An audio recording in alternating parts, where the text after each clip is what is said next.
रब्बिल आलमीन वस्सलातु वस्सलामु अला सय्यिदिल अंबियाइ वल मुरसलीन व अला आलिहि व सहबिहि अजमईन अम्मा बाद।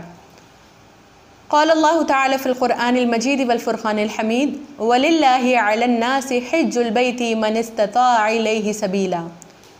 सदक़ल्लाहुल अज़ीम। अस्सलामु अलैकुम व रहमतुल्लाहि व बरकातुहू। मुअज़्ज़ज़ सामियात, जो आयत मुबारका मैंने अभी तिलावत की है सूरे आले इमरान की आयत मुबारका है। अल्लाह ताला का ये इरशाद मुबारक है, इसके माना ये है कि लोगों पर अल्लाह के लिए बैतुल्लाह का हज करना ज़रूरी है जो उस तक पहुँचने की इस्तिताअत रखता है, यानी जो काबतुल्लाह तक पहुँचने की ताकत रखता है, असबाब व वसाइल रखता है, उस पर ये लाजिम है कि वो बैतुल्लाह का हज करे और ये अल्लाह की खातिर होना चाहिए। इसमें रियाकारी, शोहरत, सैर व तफरी किसी और क़स्म की कोई नीयत ना हो। अल्लाह ही के लिए बैतुल्लाह का हज करना अहले ईमान पर, लोगों पर लाजिम है, वाजिब है। जब यह आयत मुबारका नाज़िल हुई तो हुज़ूर अकरम सल्लल्लाहु अलैहि वसल्लम ने सबको जमा कर कर अल्लाह ताला का ये फ़रमान सुना दिया। अहले ईमान ने तो कबूल कर लिया, लेकिन जो मुशरिकीन, यहूद व नसारा, मजूस और साबीन थे, इन पांच लोगों ने, पांच जमातों ने, पांच क़स्म के लोगों ने इसका इनकार कर दिया।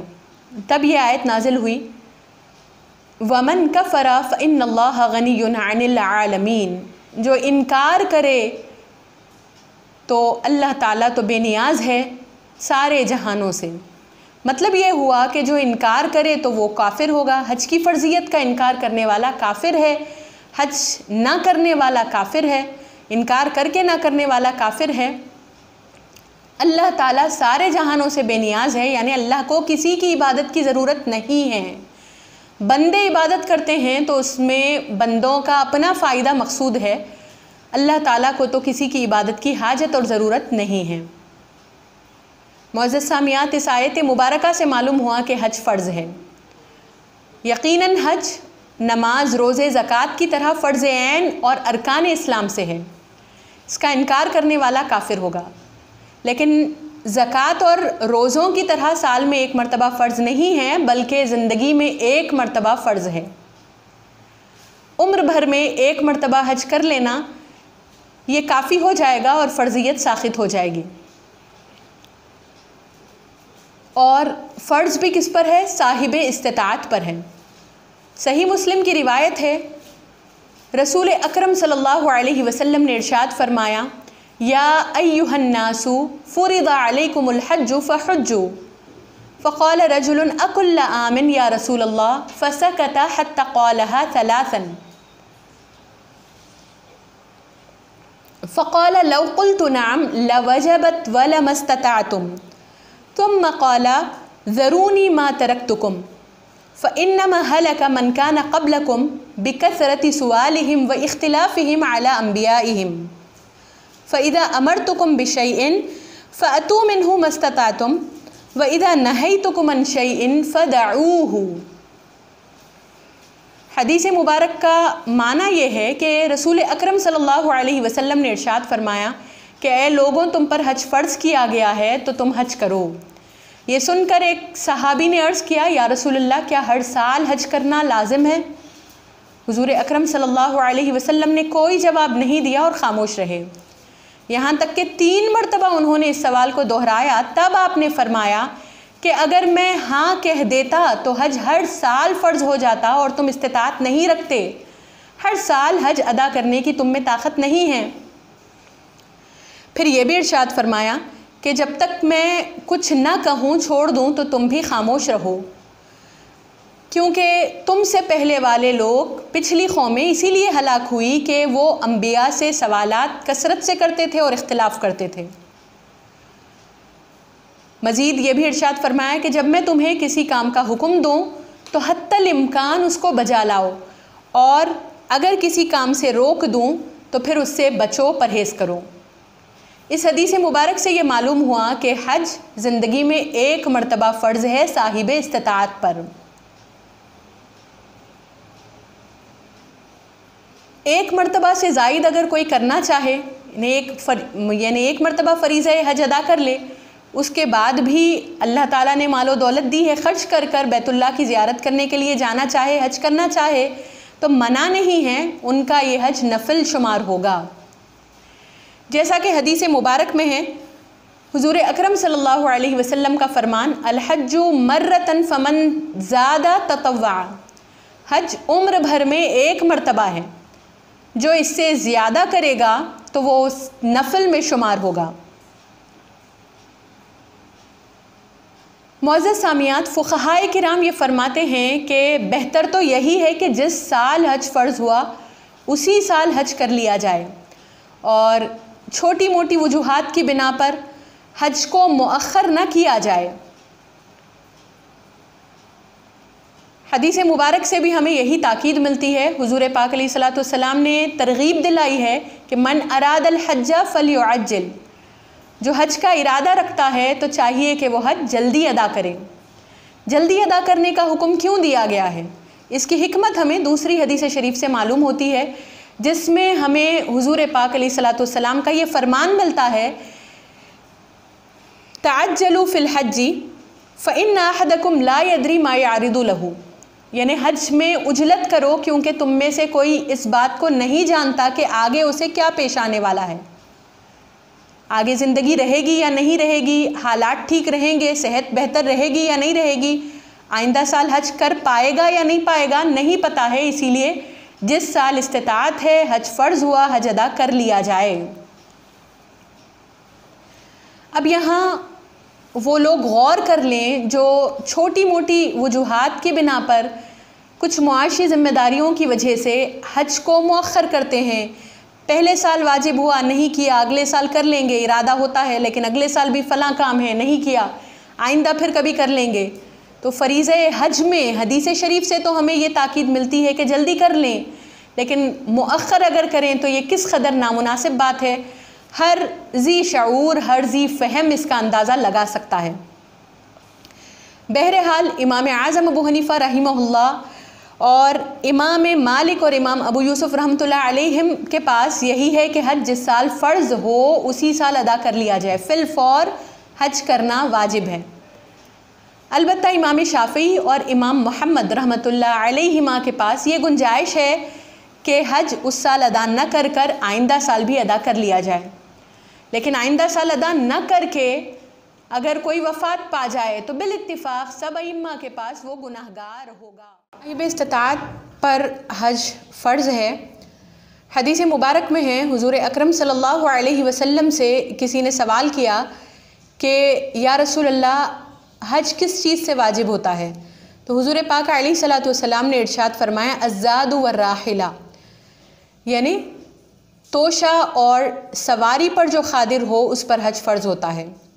साहिब इस्तिताअत का मतलब क्या है, इसको हम अच्छी तरह समझ लें कि जो मुसलमान मर्द हो या औरत, आज़ाद हो, आक़िल हो, बालिग़ हो, सहीहुल बदन हो, यानी बदन तंदुरुस्त हो, सही सलामत हो आज़ा, वो हाजत असली के सिवा ज़ाद और राहिला पर खादिर हो और रास्ता भी पुरअमन हो तो फिर हज फ़र्ज़ होता है। ग़ुलाम, मजनून, मातू यानी कम अक़ल और नाबालिग़ पर हज फ़र्ज़ नहीं है। नाबालिग़ अगर हज कर भी ले तो बालिग़ होने के बाद साहिब इस्तिताअत हो तो फिर हज फ़र्ज़ होगा और हज अदा करना होगा। नाबालिग़ होने के वक्त जो हज किया था वो नफल में शुमार होगा। इसी तरह अपाहिज यानी हैंडीकैप, अंधे, आजिज़, पैरालाइज, मफलूज और ऐसे बीमार लोग और बड़ी उम्र वाले लोग जो बग़ैर मशक्क़त के सवारी पर नहीं बैठ सकते हैं, उन पर भी हज फ़र्ज़ नहीं है। इमाम आज़म अबू हनीफ़ा रहमतुल्लाह अलैह के नज़दीक तो उनके माल पर भी हज फ़र्ज़ नहीं है। साहिबैन के नज़दीक उनके माल पर हज फ़र्ज़ है, यानी वो ख़ुद तो नहीं जा सकते हैं लेकिन किसी और से वो हज अदा करवाएं। हाजत असली के सिवा ज़ाद और राहिला पर खादिर होने का मतलब भी हमें समझ लेना चाहिए। हाजत असली के सिवा ज़ाद यानी तोशा, राहिला यानी सवारी, इस पर खादिर होना ताकत रखने का मतलब ये है कि क़र्ज़ अदा करने के बाद घर वालों का ख़र्च, अहलो याल और ख़ादिमीन वग़ैरह का ख़र्च और ख़ुद का ख़र्च वापस आने तक का और सवारी का इंतज़ाम अगर कोई कर सकता है तो फिर वो साहिबे इस्तिताअत है और उस पर हज फ़र्ज़ होगा। मुअज़्ज़ज़ सामियात, बसा औक़ात देखा ये जाता है और ज़माने क़दीम में भी बाज़ लोगों का ये मामूल था, तरीक़ा था कि वो हज के लिए निकलते थे। ख़ुद के पास तो इतने सारे इंतज़ामात नहीं होते, लेकिन दूसरों के माल पर भरोसा होता था, दूसरों से ताउन की उम्मीद होती थी। तो ऐसा करने से सख्ती के साथ मना किया गया। हदीस मुबारक में है कि बाज़ लोग यमन के अपने आप को मुतवक्किल ठहरा कर हज करने के लिए बग़ैर ख़र्चे के आ जाते थे। इस तरह से अहले मक्का को सताया करते थे। तो ये आयत मुबारका नाज़िल हुई, वतज़व्वदू फ़इन्न ख़ैरज़्ज़ादित तक़वा, तोशा इख्तियार करो, तोशा साथ लो, तोशे का बेहतर फ़ायदा सुआल से बचना है। ये तोशा और सवारी हर शख्स की आदत के मुताबिक है। मसलन अगर कोई गोश्त खाता है, उसे दाल और सब्ज़ी खाने की आदत नहीं है, तो वो उस वक्त ज़ादो राहिला पर क़ादिर होगा जब उसके पास उसकी ग़िज़ा खाने का इंतज़ाम हो। मुअज़्ज़ज़ सामियात, इन शराइत के अलावा ख़वातीन के लिए मज़ीद 2 शर्तें भी हैं। वो 2 शर्तें ये है कि एक तो वो इद्दत की हालत में ना हो, इद्दत से खाली हो, और दूसरी शर्त ये है कि वो महरम भी साथ रखती हों, उनके साथ उनके महरम भी हों। महरम किसे कहते हैं? शरीयत मुतहरा में महरम वो शख्स है जिसके साथ ख़राबत की वजह से या रज़ाअत की वजह से या मुसाहरत की वजह से निकाह करना हमेशा के लिए मना है। ख़राबत यानी रिश्तेदारी, रज़ाअत यानी दूध पीने की वजह से, और मुसाहरत यानी ससुराली रिश्ते की वजह से। तो ख़वातीन का इद्दत से खाली होना और उनके महरम का उनके साथ होना, ये भी उन हज फ़र्ज़ होने के लिए शर्त है।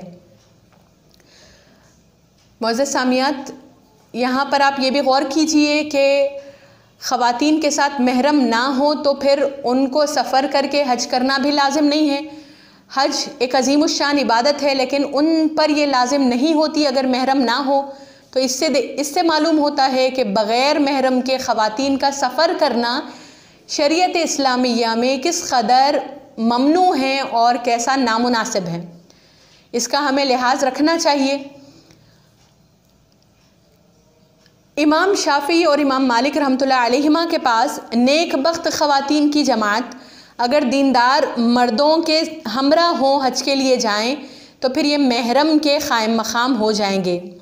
लेकिन शर्त ये है कि शौहर की इजाज़त हो, ख़ाविंद बहरहाल इजाज़त दें तो उनके लिए जायज़ होगा। हज के फ़ज़ाइल भी हम मालूम कर लें ताकि हमारे अंदर हज करने की रग़बत पैदा हो, शौक़ और वलवला पैदा हो। सही बुखारी और सही मुस्लिम की रिवायत है, हुज़ूर अकरम सल्लल्लाहु अलैहि वसल्लम ने इरशाद फरमाया, अल-उम्रतु इलल उम्रति कफ़ारतुल लिमा बैनहुमा वल हज्जुल मबरूरु लैसा लहू जज़ाउन इल्लल जन्नह। यानी एक उम्रा दूसरे उम्रे तक दरमियान के गुनाहों का कफ़ारा है और हज मबरूर का बदला तो सिर्फ़ जन्नत है।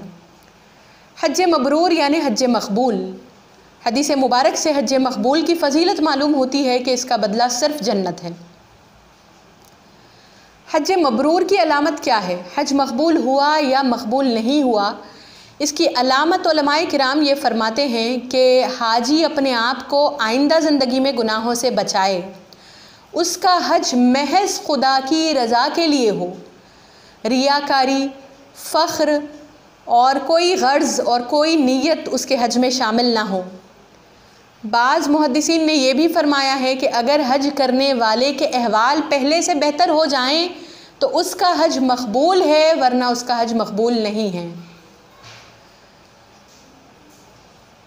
और एक रिवायत है जामे तिर्मिज़ी में, हज़रत अब्दुल्ला बिन मसऊद रज़ी अल्लाहु अन्हु रावी है, रसूल अकरम सल्लल्लाहु अलैहि वसल्लम ने इरशाद फरमाया, ताबिउ बैनल हज्ज वल उम्रति फ़इन्नहुमा यनफ़ियानिल फ़क़्र वद्दुनूब कमा यनफिल कीरू खबतल हदीदी वद्दहबी वल्फिद्दा।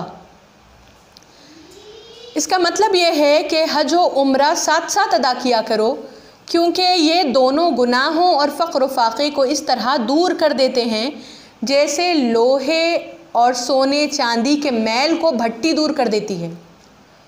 सुबहान अल्लाह, कैसी फ़जीलत है कि हज व उम्रा करने वालों को बज़ाहिर माल ख़र्च करना पड़ता है, लेकिन हुज़ूर पाक अलैहिस्सलातु वस्सलाम इरशाद फरमा रहे हैं कि बज़ाहिर तो उनका माल ख़र्च हो रहा है, लेकिन हकीकत में उनका फ़क्र दूर हो रहा है, फ़ख्र तंगदस्ती उनकी दूर हो रही है। तो फ़ख्र व तंगदस्ती अगर हम दूर करना चाहते हैं तो दीनी उमूर में, दीनी फ़राइज़ में ख़ास तौर पर अदा करने में, मालो दौलत के सिलसिले में, यानी मालो दौलत ख़र्च करने के सिलसिले में हम हरगिज़ भी बख़ल ना करें।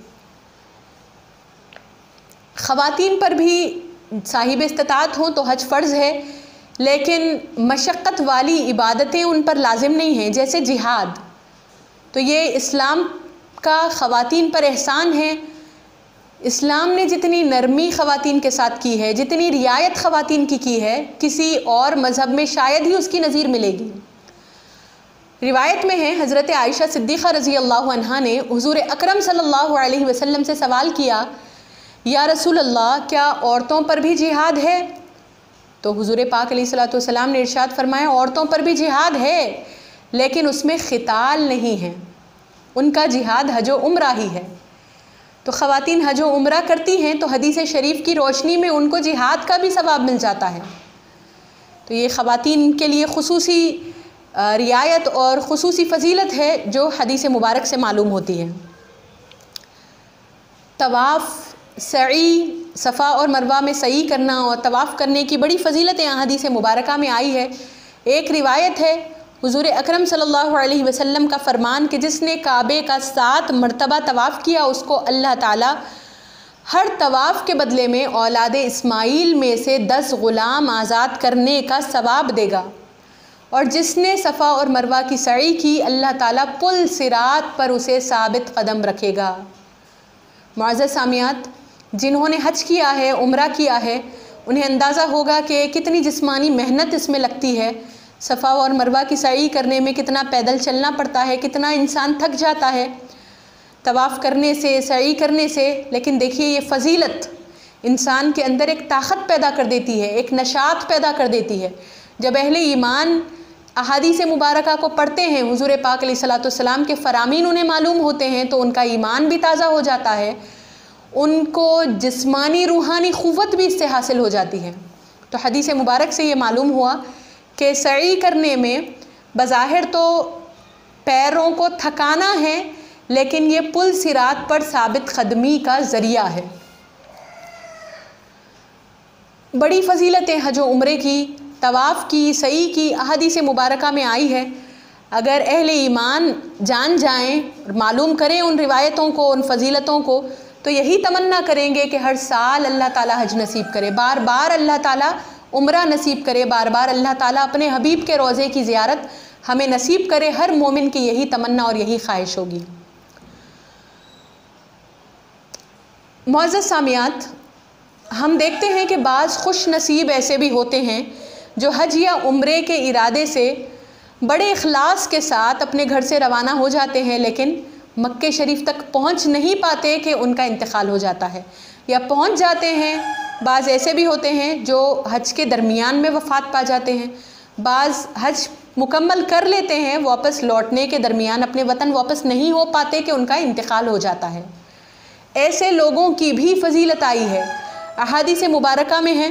हुज़ूर अकरम सल्लल्लाहु अलैहि वसल्लम का इरशाद मुबारक ऐसे लोगों के मुताल्लिक़ एक तो ये है कि ये बिला हिसाब व किताब और बग़ैर अज़ाब के जन्नत में सीधे दाखिल हो जाएंगे। एक रिवायत में यह है कि इनको क़ियामत तक हज उम्रे का सवाब मिलता रहेगा। और एक रिवायत में यह है कि अल्लाह ताला इनके लिए एक फ़रिश्ता पैदा फरमाएगा जो क़ियामत तक इनकी तरफ से हज करता रहेगा। ये रिवायतें हम अपने जहन में रखें, इसलिए कि देखा गया है बाज़ लोग बड़ा खौफ करते हैं सफ़र करने से कि जाएंगे तो पता नहीं कुछ हो जाए हादसा वगैरह और हम वफ़ात पा जाएं, हमारा इंतकाल हो जाए, इस खौफ से डरते हैं और हज के लिए नहीं जाते। बाज़ ऐसे भी होते हैं। तो देखिए हदीस मुबारक में उसका भी हल हमें मिल जाता है। इंसान अपने आप से उस खौफ को निकाल सकता है इस फरमान नबवी को अपने दिल में बसाकर। हुज़ूर पाक अलैहिस्सलाम ने फरमाया कि ऐसी मौत तो फरामीन नबवी की रोशनी में बड़ी अच्छी मौत है कि जो हज के लिए जाए और वफ़ात पा जाए तो यानी क़ियामत तक उसके लिए फ़रिश्ता हज करता रहेगा, बग़ैर हिसाब व किताब वो जन्नत में चला जाएगा, बख्श दिया जाएगा। मुअज़्ज़ज़ सामियात, फ़ज़ाइल हज के मुताल्लिक़ कुछ रिवायतें आपके सामने रखी गई है। हज के अहकाम भी जान लेना चाहिए, हज के फ़राइज़ और वाजिबात, क्योंकि फ़राइज़ और वाजिबात की तकमील ना हो तो हज नहीं होता या नाक़िस और अधूरा रह जाता है, दम लाज़िम आता है। तो ये भी हर हाजी को जान लेना ज़रूरी है, जो हज का इरादा रखता है उसको मालूम करना ज़रूरी है। तो हज के 3 फ़राइज़ है, एहराम और ये शर्त है, दूसरा है वक़ूफ़ अरफ़ात और तीसरा है तवाफ़ ज़ियारत। ये 3 फ़राइज़ है कि इनके बग़ैर हज का तसव्वुर ही नहीं है, हज हो ही नहीं सकता। इसके बाद कुछ वाजिबात हज आपके सामने मैं बयान करूँगी। कुतुब फ़िक़्ह में वैसे तो वाजिबात हज तफसील से बयान किए गए हैं, तकरीबन 31 वाजिबात हज को बयान किया गया है। चंद आपके सामने मैं यहाँ बयान कर रही हूँ। सबसे पहले तो ये है कि मीक़ात पर हालत एहराम में गुज़रें।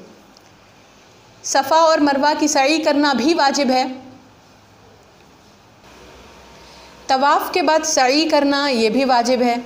सई का आगाज़ सफ़ा से करना, कोई उज़्र ना हो तो पैदल सई करना, उज़्र हो तो सवार होकर भी सई की जा सकती है।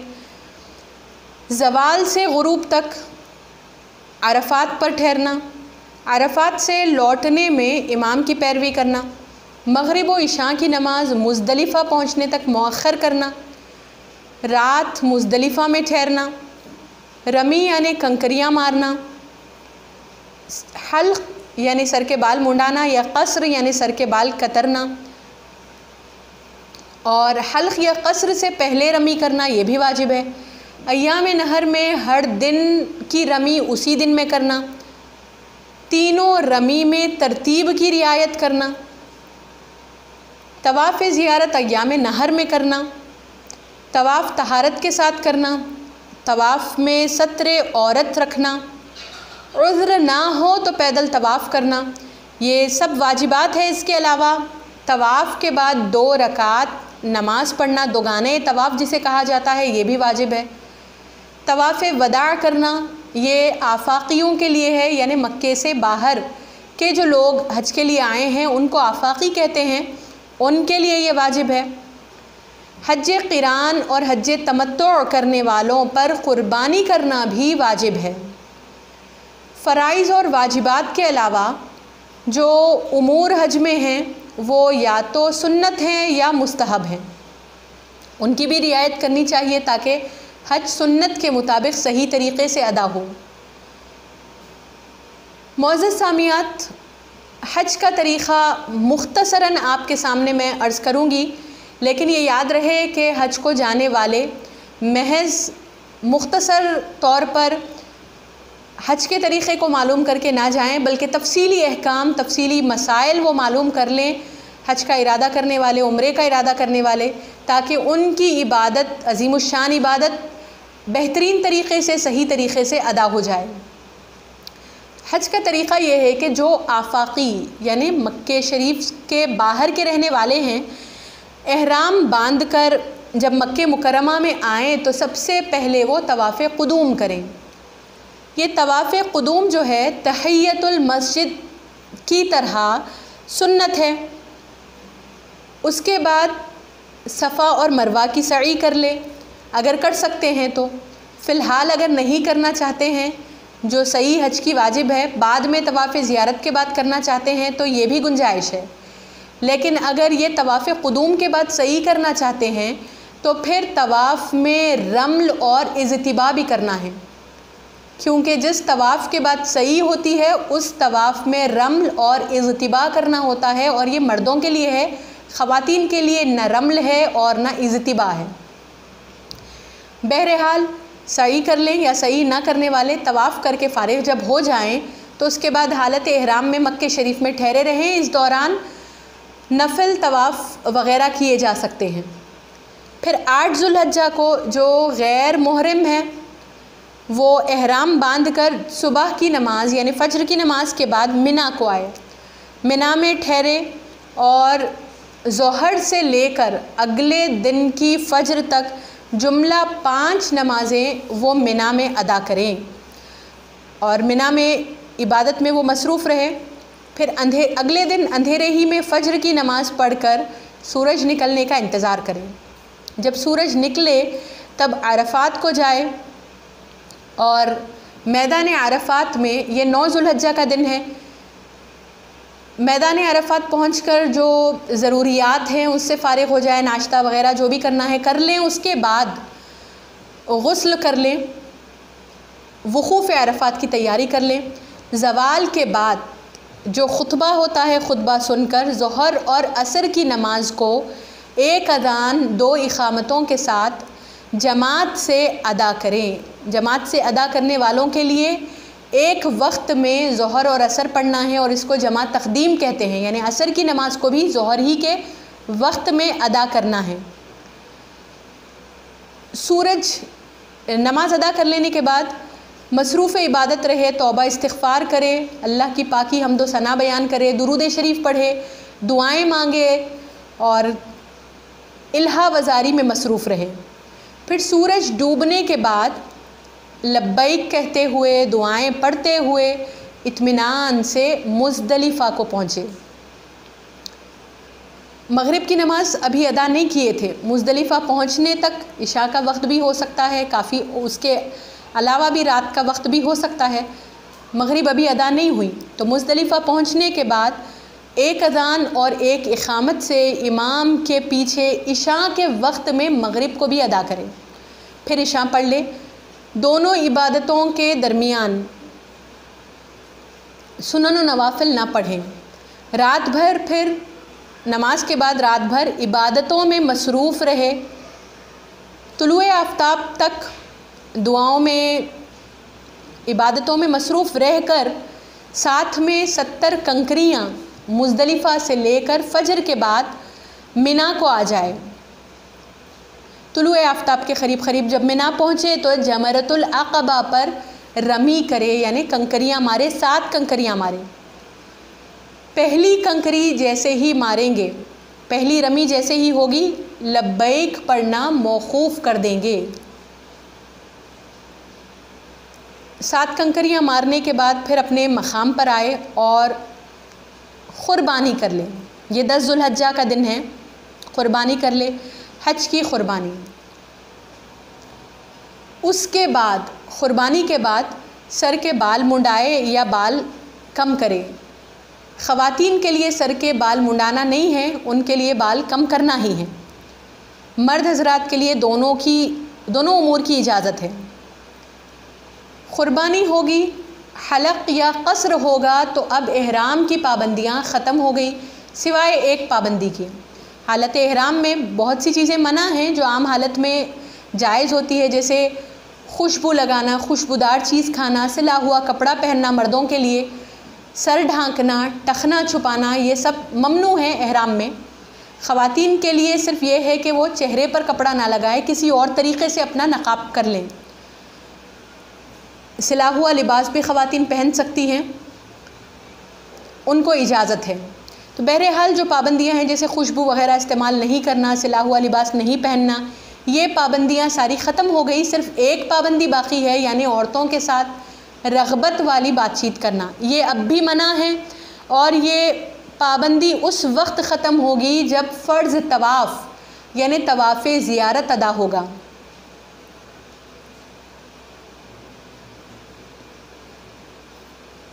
फिर उसी दिन यानी 10 ज़ुल्हज्जा के दिन अगर मुमकिन हो तो मक्के शरीफ पहुंचकर तवाफ़ ज़ियारत कर लें।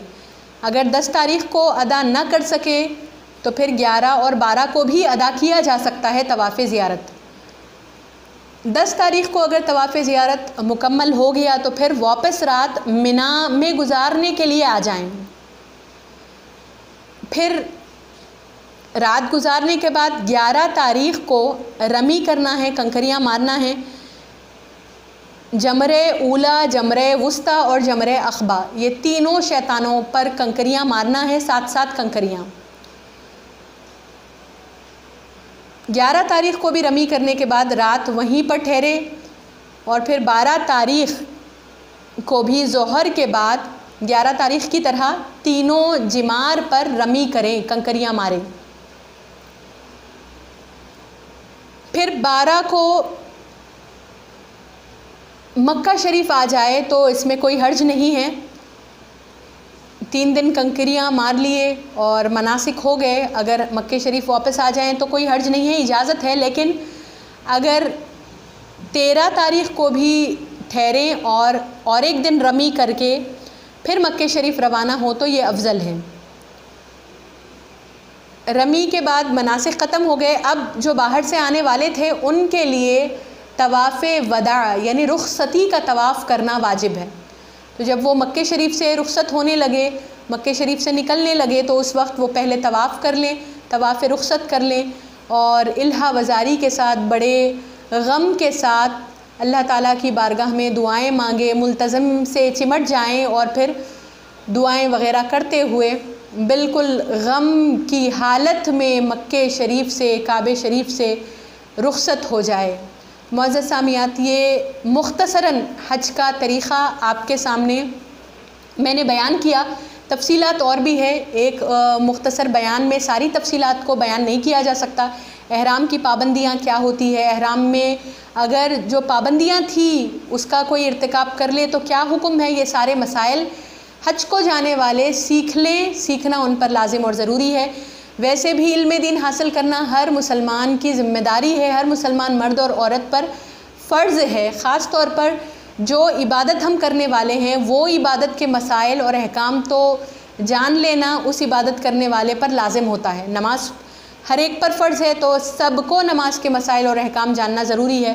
तो जो हज के लिए जाते हैं उनके लिए हज के मसाइल और अहकाम सीखना भी फ़र्ज़ है।